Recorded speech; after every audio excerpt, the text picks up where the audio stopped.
A-C, food, Gatorade, appetizer, A-C, food, Gatorade, appetizer.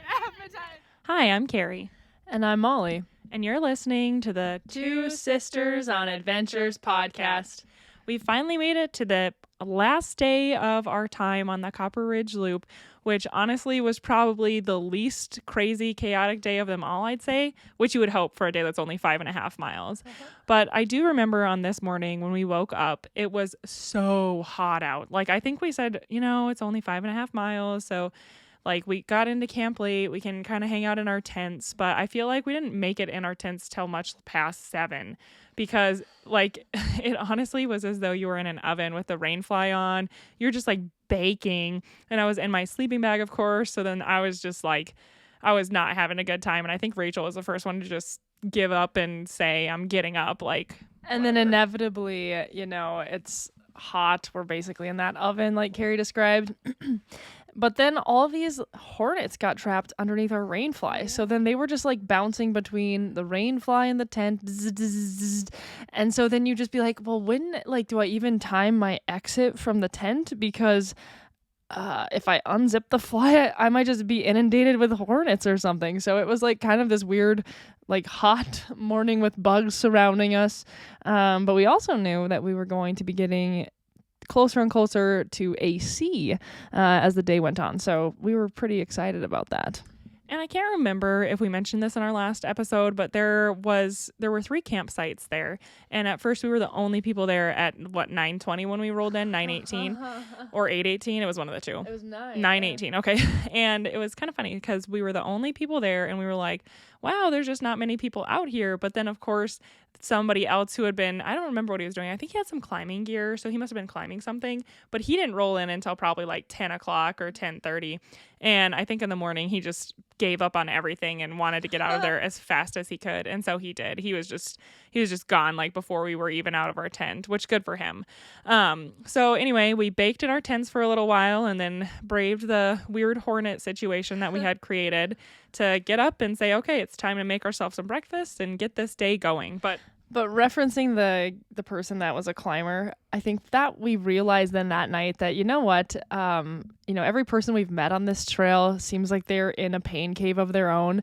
And I don't really think that there's any person in particular that would be like, this is just a happy, fun, easy trail. Like, it's 100% worth doing. Yeah. And I think I would probably be at a point where I could do it again if I were to do the whole trail in its entirety like we did in July of 2022. Although I think that most of it is closed because of fires right now. But I'd go back and do it because it was so beautiful and rugged. But in the moment, I think everyone we met on the trail was struggling and like ready to go back to civilization because that trail takes it out on you.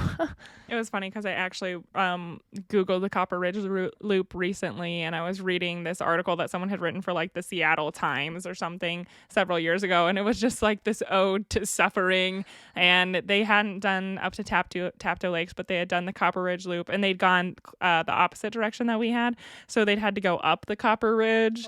Oh my gosh, it was kind of funny because I don't know. It's such a good trail and it's such a cool trail, but it really will kick your butt. And so I think the nice thing is if you're on a trail and you're struggling, sometimes if you look around, maybe you're not the only one. And I can guarantee that climber probably didn't think, oh, I'm timing this so that I'll roll into camp at 10:30. But regardless of what his plans for his timing were, he most certainly did roll into camp then. So we got up, made our breakfast, visited the toilet we'd found the night before, which it's funny because at night when you use one of those toilets, it's just like everything's so creepy. And then in the morning, it's like, oh, there's like a nice view and there's some beautiful flowers growing by the toilet and everything's so pretty. So that was kind of funny. But I think that we thought we were just going to get going super early that morning because we'd gotten out of our tents kind of earlier than we were planning, but then we definitely did not. I think it was just hot, so we kind of just wanted to like sit around, which is a terrible choice actually for when it's hot because then you're just pushing your departure time to when it's hotter. But we're unteachable, I guess. So we kind of took our sweet time packing up all our belongings and getting all our stuff ready to go. And I mean, there is like a certain amount of nostalgia. Of course, you're so happy to be leaving the Copper Ridge Loop, but there's also a little piece of like sadness where you're kind of like, oh, it's over now. That probably wasn't so bad, you know. And then you start. I think this was the hottest day for the And then you look at your legs and see just the countless cuts and bruises and bug bites, and then you think, actually, I think it was kind of bad. Plus, you're feeling the extreme heat touching you. It's funny because I looked at a picture or a video of Rachel walking into the restaurant we went to, and her back of her legs are just so beat up. And I think for some reason I thought it was just mine because mine were so horrifying from the front. But I was like, no, it did take a toll on all of us. Yeah. So we finally gathered up all our belongings, and I think we didn't get going until like around 10:50 or so. So not our earliest start ever. Probably also not our latest start ever. Anyway, we got all our stuff together, and we only had like 500 feet of elevation gain, I wanted to say, that morning. And then everything else was downhill, which of course is not that. That's a dangerous phrase to use, but it was true in that instance. And me being pretty wild and crazy had an idea in my head that we could still try to climb Hannigan Peak, which I think is maybe like a mile or two kind of side venture once you get to Hannigan Pass. So I forced Carrie to at least hold the reservation that we could potentially climb it depending on how we felt at the top of the pass. When were you, like, even this morning, you still were thinking about it? 100%. Yeah, this morning I was thinking, well, I'd kind of like to do it. And Carrie has already expressed that she does not want to do it. And I don't know if we've even had a conversation with Rachel, but it was something I wanted to do. And so I was like, well, we'll just kind of, and then the fact we left so late kind of ruined my plan. And I'll talk about how I felt about that later. But anyways, so as we climbed up, I was still thinking like, well, if we could do Hannigan Peak and do one more thing, like that'd be exciting. But also I'm pretty tired. Wow, I did not know you were just experiencing delusions on the end of that trip. That's so funny. I thought that we all just were locked in on not doing it. Well, I wanted to do it well, still. You know, that's really lovely. So anyway, yeah, we made our climb up. I feel like some of those views on our way in to the trail, because this is where we kind of had met up with the path we had already done. Yes. Like we were no longer, it's funny because it's like we did a loop, but there was also 2 out and backs on either end. So it's like, I don't know, an alien head, I guess, with the 2 little antenna. But this was where our loop had ended. And so now we were back on what would be the out and back, which just gets you to the parking lot. And I feel like those views were like, wow, on the way in, and on the way out, you're kind of just like slog. And as we were ascending from Boundary Camp to Hannigan Pass, is that when we met the gal that was doing a little recon for a trip she was planning? Yeah, I almost forgot about this, but there was a girl that we met, and she was like, oh, hey, I'm just kind of checking this out, and I wanted to know your thoughts on this trail because I'm looking into trail running the Copper Ridge Loop in a day, right? It was a day. Yeah, and we were like, never do that. I'm usually such a person where I'm like, hey, I don't know your skills and abilities, like go for it and try. But I feel like for that trail, I was just like, well, so all of the people that we've met so far have been going hours over their original itinerary.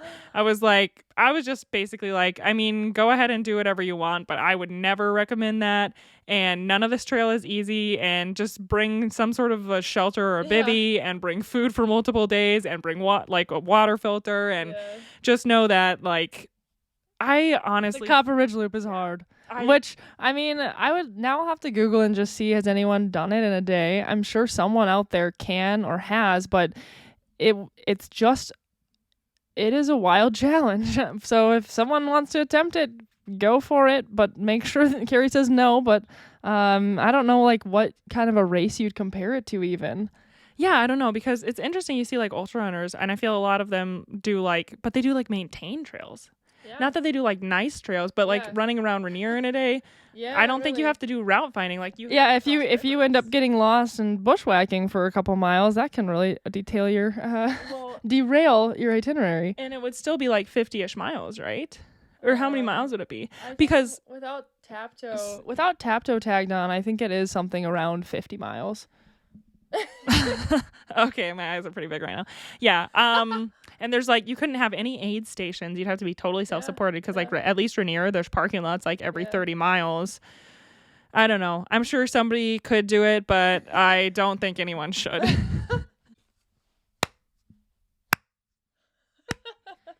What you're hearing right now is me clapping because we Googled it so that you didn't have to. Someone did do the Copper Ridge Loop running it in a day. Oh my god. 2019. He did it in the later fall though, it looks like, maybe. Yeah. So that way at least like the river crossing and stuff wouldn't be so bad. But honestly, wow, good for him. I suppose you wouldn't have to cross any waterfalls or any weird stuff like that. I don't know. Maybe they did more trail maintenance that year. Well, you know what? I'm happy for him. Paul Chisholm has done it. Congratulations, Paul. That's amazing. Kudos. Okay, so go ahead and do whatever you want, everyone. Don't listen to us. And I guess it's only 36 miles, so my guesstimate was totally off. But he did say next time he'd like to do it in longer. Okay, so we made our way up to Hannigan Pass, and did we climb Hannigan Peak? We did not climb Hannigan Peak, and apparently we must not have even had a conversation about it because Carrie never knew until today that I wanted to do it. But yeah, we didn't even spend much time on the Hannigan Pass. It's just like at this point we were like, wow, we're 4 miles-ish, 4.5 from a vehicle that can transport us out of this magical wonderland and towards Gatorade and food. So I suppose we best be going. Yeah, so honestly, it's crazy because I think that I thought that going down Hannigan Pass was going to be easy, but yet again, boom, slap. The Copper Ridge Trail never fails to surprise. Yeah, so honestly, first of all, you're running the gauntlet of the flies yet again, and it's still hot, and that's the valley where all the heat gets trapped, so you're going down a super hot valley, and then of course, like as we're going down, the top, and we had this problem even last year when we went back where it's kind of unstable for your footing. And I feel like I'm such a baby, but it's like kind of the gravel that slips out from under you. And I think I fell, Molly fell a couple times, Rachel fell. So that's pretty demoralizing. Actually, I don't think I fell. Well, once you when you fall once, and it was of course like it's the one that's like a gravelly rock on top of a smooth rock, and then it just gets slippery, and then you fall once, and then you're like weirdly demoralized, and then you fall again, and then you're like, oh my gosh! And at this point, it was like I think I fell like 3 times in the span of a mile. That I thought, goodness, I'm glad we didn't actually climb Hannigan Peak because now I can't even imagine how many times I'd be falling had I added another venture of like 2 miles and another 1,000 feet of gain to this very long day. And I think at this point, like we had just been so powerful to get through every challenge. And like we have mentioned multiple times, it was so hot. We were drinking, once again, like 12 liters of water a day. And we were peeing like tablespoons out only a few times a day. Like we were doing our very best to stay hydrated and have electrolytes, but clearly we were dehydrated. We were eating all of our food, but we were getting hungry. Like once again, like looking at the amount of calories we burned actively, like not even like in addition to our like metabolic rate, we were burning like 4,500 to almost 6,000 calories a day, just active calories. And kudos to anyone who can replace that many calories on trail. I'm not capable of it. So I think finally after 5 days of just literally physically taking a beating, it was finally catching up to us. And it's always those last couple miles to the trailhead that I feel like, I don't know, like all the things that you can kind of like overpower and muscle through, they start to catch up to you. And it was definitely catching up to me at that point. So at this point, we started to formulate a plan for our food, for our dinner time activities. Because the one major downfall of this loop is you don't drive through like any towns when you leave. You drive through Glacier, and Maple Falls, which there's like one gas station, and it's honestly the selections are not that great. Not to hurt anyone's feelings, but I was like, why? So we started thinking about what we were going to eat, and who came up with Texas Roadhouse? Well, Rachel is from Texas. Texas. And so she just loves Texas Roadhouse, and Carrie and I also like Texas Roadhouse. And there's just something after being in that major caloric deficit, thinking about one of those buns with that like brown cinnamon, sugar, whatever butter that they have there, that really gets a person thinking like, oh my gosh, I need to eat. And so we just kind of started thinking like, I actually have some videos of us as we're kind of beginning to descend Hannigan Pass where we're like talking about how like we can just eat so many rolls and maybe we could take home so many rolls and we just would want like more and more rolls. And I was starting to think about like I could have mashed potatoes and I bet there's like unlimited water there. And maybe I would even get like juice. And at this point, it's like the slog to the car. Like it still takes time, even if you're, making decent time downhill. So you got to do something to like pass the time. So Carrie made it was Oh, Rachel. Rachel created a chant for us to sing that we did sing loudly. And I think we even like met a couple people on the trail and we're like, hello. So it went like AC food, Gatorade, and then I love watermelon. Watermelon. And we just did that for like a long time. AC Food, Gatorade. Watermelon. At one point, I think the watermelon was appetizer, but then we replaced it with watermelon. And I think that's just because, oh my gosh, when it's like 90 degrees and you're thinking about watermelon that's cold and crisp, like right now I'm already just like, oh, that's such a good feeling. And I love the Hermiston melons, as we've already discussed in our trip to the Wallowas, and they were just coming in season. So I was just like all geared up to have. And I'm already feeling like really empowered after even singing just 2 lines of that song. So if you ever are on the trail and you need just an extra kick in the butt to get back to your car, try it out. It's very empowering. I could do anything right now. So we started to work our way closer and closer to the parking lot, and you just keep pressing on, and then you start smelling people that smell so good, and you're like as they pass you, your head like turns with them like, that person must have showered in the last 12 hours. And they're coming by they smell like laundry detergent, and you're like, I honestly look so ragged in these photos. Like my face is just like dirty, and I'm just like, we're getting closer. And nobody ever asked us like, what did you guys do? Why do you look like you've been mauled by like 1,000 Devil's Club? I almost said horns, spurs. So it was like you finally are getting close. Spikes, thorns to the parking lot. And the one thing that's kind of funny, so we popped out in the parking lot and we're just like, yay, we're there.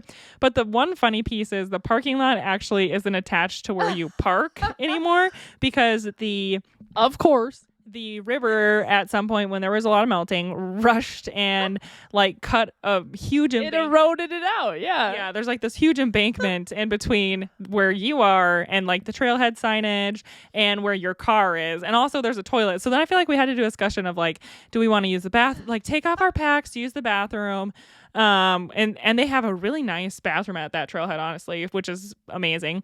And then go over to our car and then throw away our trash, or do we want to do a different version where we go to our car, throw away our trash, come back and use the bathroom? And what did we do? I don't remember. I think that we didn't want to do anything extra, so I think we just used the bathroom. And then it's like funny because you get to the trailhead and it's just like this collection of like day hikers and then also people who made it back from their whole backpacking trip. And one of the people we saw in the parking lot was the guy who had been going up to Taptoe Lakes, and then he ended up bailing because he'd had such a huge blister, and he was there just like soaking his feet. And so it's just a really funny parking lot, right? Because it's both for day hikers and also for people who just totally been beaten into I don't even know what, just you've been humbled because you've done the Copper Ridge Loop. And so it was like we gathered all our stuff together and we were so excited because we were going to go to Texas Roadhouse. We have this beautiful plan. We can't wait for the rolls. We can't wait for the unlimited water. And when we lived in Oregon, I think the only Texas Roadhouse in Oregon at the time, at least, was in Eugene. So we didn't get to go there too often. And then in Washington, I think there was one in like Spokane, and then it showed there was one in Tacoma. So we were like, oh my gosh, like we get to go past this Texas Roadhouse as we're driving home. So we get into the car, and we say our goodbyes to the Copper Ridge Loop parking lot area, which Carrie and I thought, I don't know, I always think I'm never going to go back somewhere, but we've been there again, which is cool, and we'll probably be there again this year. So we said our goodbyes, we hit the road, and as we're driving along, we are like, should we go tell Shelvin that we survived? And as we drove past the ranger station, which we decided we just needed to continue on to find some Gatorade, but we did see someone sitting outside the ranger station that looked like Shelvin, and so we were like, oh, Shelvin, we're alive, as we drive by. And so then we stopped, I think it was in Maple Falls at the gas station, and of course they didn't even have any Gatorade, only Powerade, but it worked in a pinch. It was delicious. Carrie says, I don't even think it was cold. It's hard to, yeah, I don't know. So we continued on, and then we finally got enough service where we're maybe like, 3-ish hours from Texas Roadhouse, and I start like just checking things out for the Texas Roadhouse. So I go to Yelp to just read some reviews, and I see someone commenting on all these like military members in the restaurant, and I'm like, okay. And I continue reading and scrolling until I learn that unfortunately the Texas Roadhouse is located on the Joint Base Lewis McChord like actual base property. And the only way you can go to Texas Roadhouse is if you have like a military member to be, I don't know what you call it, a sponsor. To let you in. Yeah, to like let you in. And at that point in time, we realized that we could not go to Texas Roadhouse because none of us are in the military and we would not be allowed onto the base. So that was just devastating. And then A crushing blow after a week of crushing blows. And then, of course, nothing sounds good except Texas Roadhouse. So, like, every sign would be like, Olive Garden, no. Applebee's, no. Red Lobster, no. Like, literally nothing sounded good. And so we finally decided to go to Outback, which, of course, was a major disappointment compared to Texas Roadhouse. But anyway, at least we had that dream to sustain us over the last few miles of the trail. But yes, it was not good when we did not get to do it. And then they didn't even have the ice cream sandwiches that I wanted at any gas station we went to. So I was like, well, we better just drive home. So Carrie returned from her wilderness adventure just as spoiled and needy as before. I can't help myself. Thank you so much for listening to another episode of the Two Sisters on Adventures podcast. A seafood Gatorade. Watermelon. Also, you can follow us on Facebook or Instagram if you want to see pictures or videos, and mostly videos of this week. Honestly, I'm going to tell you a little secret about Facebook. It does not let me post pictures and videos at the same time, and I just get so mad that I only post the photos. So I apologize. So if you want to see videos, you probably will have to go to the Instagram. But thank you so much for listening. We hope you have a great week. Bye.